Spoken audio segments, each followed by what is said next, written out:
everyone, so welcome to my channel. Today I'm going to be doing a what's for dinner. So if you'd like to see how I got this, then go ahead, stay tuned, and let's get started. Okay, so I'm making 2 chickens. I cleaned them inside and out, and I removed all the insides that they come with.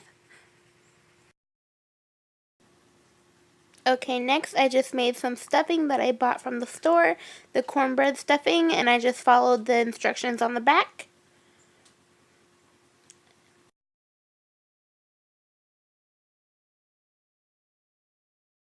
I chopped up some onion and garlic and put it in the bowl. You can also add celery, but I totally forgot celery, so I just did that and mixed it all together. So yeah, I just stuffed the birds with stuffing. I also added onions around the pan, just because that's where all the juice will go, and I like to put that all over the chickens while cooking it, and the stuffing later. Okay, then I just took a 3/4 of a butter stick, and I chopped them into little squares. You can use margarine, but I chose to use butter just to get more flavor out of it. Then I separated the skin from the chicken, and I placed the butter squares into the skin. This will keep your chicken moist and add more flavor. At this time, you can also season your chicken to your perfection. I forgot to do this step, but yeah, this is where you would do that.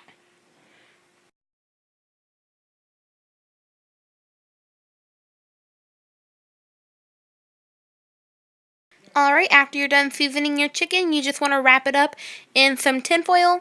And I put it in the oven at 350 degrees. And I baked these for a total of 2 hours. So yeah, for the first hour I didn't have much to do. So I just sat down with my family and we watched the Packer game. It was a sad day though because they lost. But you know, still Packer fans, still love them.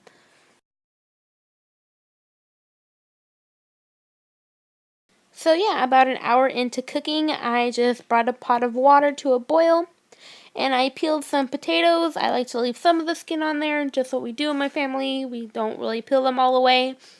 And yeah, I just added them to the pot of water and boiled them for about 40 minutes. I also salted the water prior to adding them.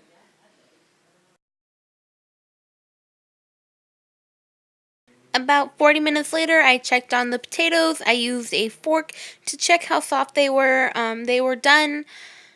They fell right off the fork, so I just went ahead and turned the fire off and drained out the potatoes in the sink. In the pot that I boiled the potatoes in, I just went ahead and turned the fire on low and warmed up the pot again. And then to that, I added a half a stick of butter and about 3 ounces of cream cheese. It didn't want to come off the wrapper, so I struggled with that for a little while. And then I added 2 tablespoons of sour cream. And this is usually how I make my homemade mashed potatoes. It comes out great every time. Okay, so I just let all those melt a little bit in the pan. It only took like 1 or 2 minutes just to get it all softened. And then I added the potatoes to the pan. And then I mashed them all up. And then I added some milk. And then I kind of cheated and used my hand mixer just to get that perfect mashed potato texture. And then I just added salt and pepper to taste and mixed them all together.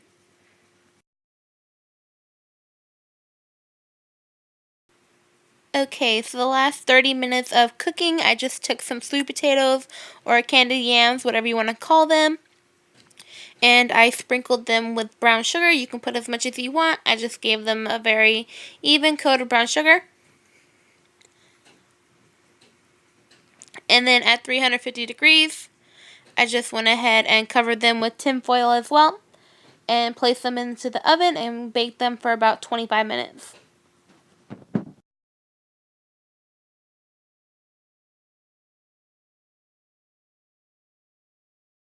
Okay, so about 25 minutes later, I went ahead and removed the tinfoil off my chicken, and I also removed the tinfoil off my candied yams. And I put marshmallows all on top of the candied yams because that's the best part. And I placed them back into the oven for probably about 10 minutes. And I also basted the chickens with the broth that's in the bottom. So then I just watched those brown and the marshmallows melt. I also cooked some peas and green beans up just to go on the side, just to have vegetables. And I also took some Hawaiian rolls and I warmed those up as well. So yeah, after everything was done cooking, I just went ahead and took it out of the oven. And yeah, so here's everything. So yeah, here's everything on the plate. It turned out really good. My family devoured everything. So yeah, let me know in the comments below what your favorite part of Thanksgiving dinner is. Mine's definitely the candied yams. I look forward to those every year. So after dinner, we went ahead and treated ourselves to a coconut cream pie from Claim Jumper. I actually got this from Stater Brothers for about $5. It was definitely worth it, and it was so good. So yeah, thanks for watching my video. I hope you guys enjoyed it. And if you would like to see more What's for Dinner videos, just go ahead and give it a thumbs up. And thank you for watching. Bye!